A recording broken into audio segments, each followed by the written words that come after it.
नमस्कार दोस्तों, आप देख रहे हैं रमेश हिंदी विजिट, जहां पर आपको हिंदी के टॉपिक जितने भी all competitive exams, teaching exams पर पूछे जाते हैं, जितने आरओ हो, एआरओ हो, यूपी टेट हो और सुपर टेट हो, जितने भी टीचिंग एग्जाम पर हिंदी आती है उसके लिए बेहतरीन यूट्यूब चैनल है रमेश हिंदी विजिट, जहां पर उसको शून्य से शिखर तक आपको हिंदी के एक बेहतरीन कंटेंट प्रोवाइड कराया जाएगा जो सीधे एग्जाम को क्रैक करेगा। आओ हम चलते हैं। सबसे पहला टॉपिक हमारा हो जाएगा वर्णमाला। ये शून्य से शिखर यानी जीरो से जो शिखर तक, टारगेट तक हमारा जो लक्ष्य है जिसको हासिल करना है वहां तक ले जाएगा, ये मैं आशा करता हूँ। चलते हैं हम, तो हम देखेंगे यहाँ से पहला क्वेश्चन ही बन जाता है जो हमेशा एग्जाम में पूछा जाता है कि वर्णमाला किसे कहते हैं।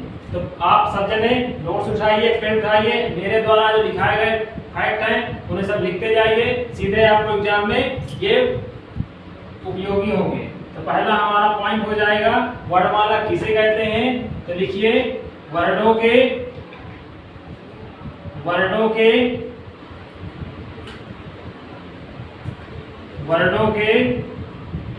व्यवस्थित समूह को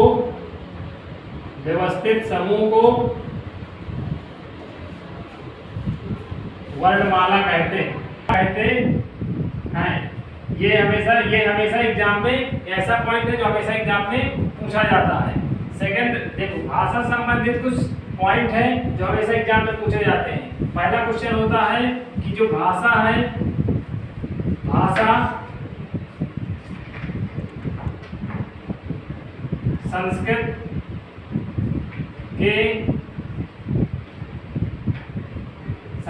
के भाष शब्द से बना। भाष का अर्थ होता है, भाष का अर्थ है बोलना। भाष का अर्थ है बोलना। एग्जाम में पूछेगा कि भाषा संस्कृत के किस शब्द से बना हुआ है, तो एग्जाम में आपको क्या करना है, वो भाष आपको करना है, टिक करना है, वही सही होगा कि भाषा संस्कृत के भाष शब्द से बना है। भाष का अर्थ क्या होता है, बोलना होता है। अगला पॉइंट आपको लिखना है कि भाषा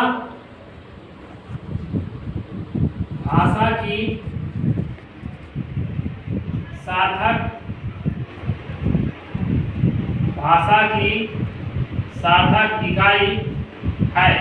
तो वो क्या है, वाक है। वो क्या है, वाक है।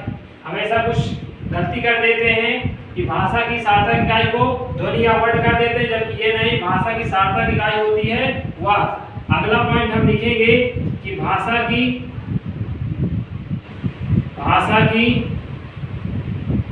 सबसे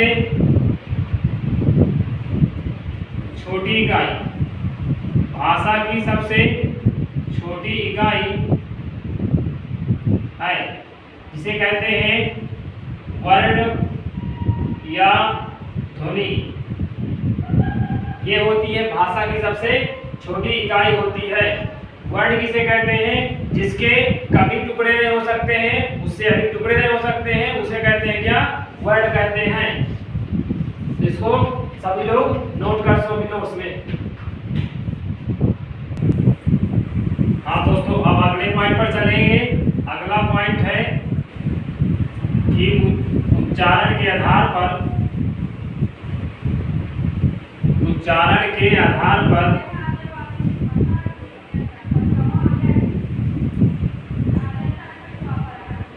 वर्ण के भेद।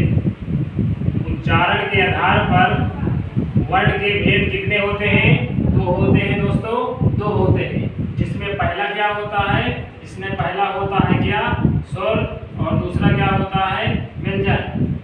इसमें पहला होता है स्वर और दूसरा होता है व्यंजन। अब अगर पूछे हम कि हिंदी में स्वर कितने होते हैं, तो हिंदी में स्वर 13 होते हैं। हमेशा कहीं इंटेंट मिलेंगे, कहीं 13 मिलेंगे, लेकिन हमेशा आपको सही करना है क्या, हिंदी में स्वर होते हैं 13। और मूल व्यंजन कितने होते हैं हिंदी में, तो मूल व्यंजन हिंदी में होते हैं 33। मूल व्यंजन होते हैं हिंदी में 33। एक पॉइंट पूछ लेता है कि हिंदी वर्णमाला में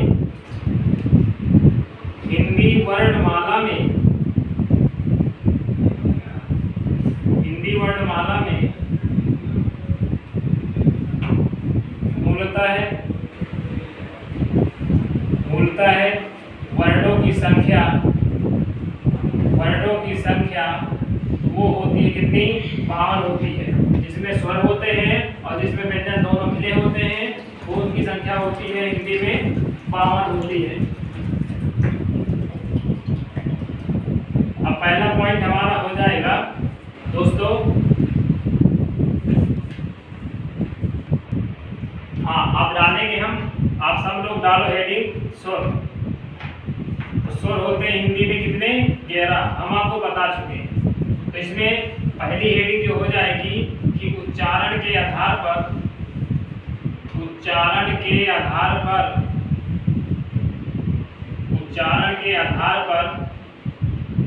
जो स्वर के भेद हैं कितने माने जाते हैं, 3 माने जाते हैं। पहला इनमें कौन सा होता है, इसे कहते हैं ह्रस्व स्वर कहते हैं। दूसरा हमारा क्या होता है दोस्तों, दूसरा हमारा होता है क्या, दीर्घ स्वर। दूसरा हमारा क्या होता है, दीर्घ स्वर होता है। और तीसरा हमारा कौन सा होता है, इसे कहते हैं प्लुत स्वर। कहते हैं दोस्तों। ह्रस्व स्वर कौन कौन से होते हैं, इनकी संख्या होती है कितनी, 4।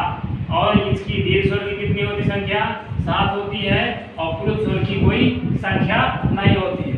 तो ह्रस्व स्वर की संख्या कौन कौन सी होती है, इसमें आता है छोटा आ जाता है, छोटी ई आ जाती है, छोटा ऊ आ जाता है और ऋषि आ जाता है। ये होते हैं हमारे 4 ह्रस्व स्वर। और दीर्घ स्वर होते हैं 7, जिनकी संख्या है और कौन कौन से हैं, तो ये है बड़ा आ, बड़ी ई, बड़ा ऊ, ए, ऐ, ओ, औ। ये होते हैं हमारे 7 दीर्घ स्वर, दोनों मिलाकर हो गए 11 स्वर। और प्लुत स्वर होते हैं, जैसे लिखना हो राम तो ऐसे 3 बनाएंगे, हो जाएगा हमारा क्या, प्लुत स्वर हो जाएगा। ये उच्चारण के आधार पर स्वर के भेद 3 होते हैं। अगला पॉइंट हम देखेंगे दोस्तों, हमने देख लिया क्या, हम देख चुके हैं कि उच्चारण के आधार पर स्वर के भेद होते हैं 3। अब हम देखेंगे कि जीभ के आधार पर स्वर के कितने भेद होते हैं। तो जीभ के आधार पर अगला आपको पॉइंट डालना है, जीभ के आधार पर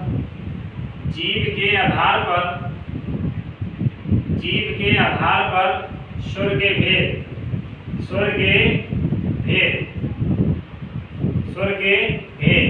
तो ये भी होते हैं 3 प्रकार के दोस्तों। जीभ के आधार पर भी स्वर के 3 प्रकार होते हैं और उच्चारण के आधार पर भी 3 प्रकार के होते हैं, लेकिन वो होते हैं ह्रस्व, दीर्घ, प्लुत। और ये हो जाएंगे हमारे क्या, पहला होता है क्या, अग्रस्वर। दूसरा होता है हमारा मध्य स्वर और तीसरा हमारा क्या हो जाएगा, पश्च स्वर। हो जाएगा दोस्तों। अग्रस्वर, मध्य स्वर, पश्च स्वर ये होते हैं जीभ के आधार पर। क्यों, क्योंकि जीभ के होते हैं 3 भाग होते हैं, अग्र, मध्य और पश्च होते हैं। अग्रस्वर कौन कौन से होते हैं, तो इसमें इनकी संख्या भी 4 है। और मध्य स्वर में कौन कौन से हैं, तो इसमें 1 है इनकी संख्या।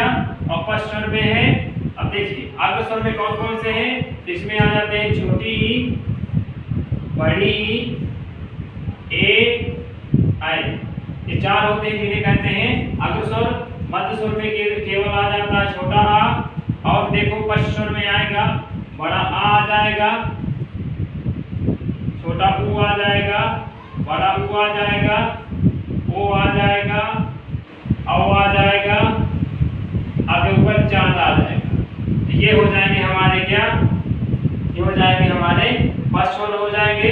ये हो गए 6, ये हो गए 1, यानी 6, 1, 7, 7, 4, 11 ये हो गए। क्योंकि हमने देखा है कि स्वर की संख्या होती है 11, इसलिए ये देखिए आपको 7, 6, 7, 4, 11 हो जाएंगे।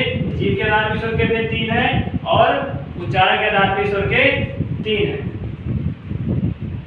तो हमने देखा जीभ के आधार पर स्वर के भेद 3 है और उच्चारण के आधार पर स्वर के भेद 3 है।